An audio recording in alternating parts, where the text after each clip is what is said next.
At 7:30, we got Eastern Michigan start off its season with a win. Traveling to Minnesota. Travis will start off the season with a win. Eastern Michigan's playoff eligibility probably ends after this week. Minnesota favored by 20.5 points at the Big Ten Network. Austin Smith for Eastern Michigan went 19-28, threw for 175 yards, 1 touchdown, 1 interception. Samson Evans on the ground had 16 carries for 52 yards and a touchdown. And Tanner New had 8 catches for 73 yards and a touchdown. Ethan Kaliakmanis went 24-44, threw for 196 yards, 1 touchdown, 1 interception in a rough debut against Nebraska. But believe it, regardless as how well he played, they still came out with a victory, and that's what mattered against Nebraska. Sean Tyler had 10 carries for 41 yards. Daniel Jackson had 9 catches for 68 yards and a touchdown. These two teams have never played football against each other.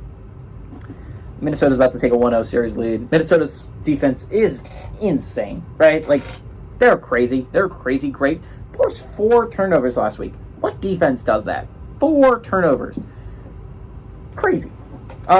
Minnesota defense is just great. There's no other way to put it. It's just a phenomenal defense. It's phenomenally well coached by P.J. Fleck.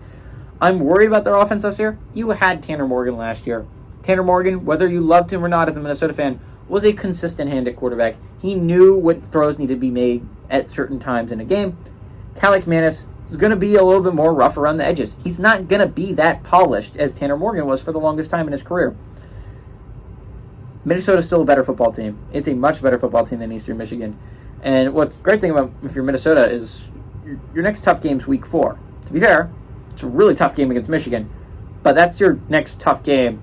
You should have 2 weeks to get ready for Michigan. To be fair, Michigan had 3 weeks to get ready for you, but it's an exciting moment for Minnesota football. Brand new quarterback. I'm excited to watch him. Give me Ethan Kaliakmanis and Minnesota Golden Gophers to win and cover at home.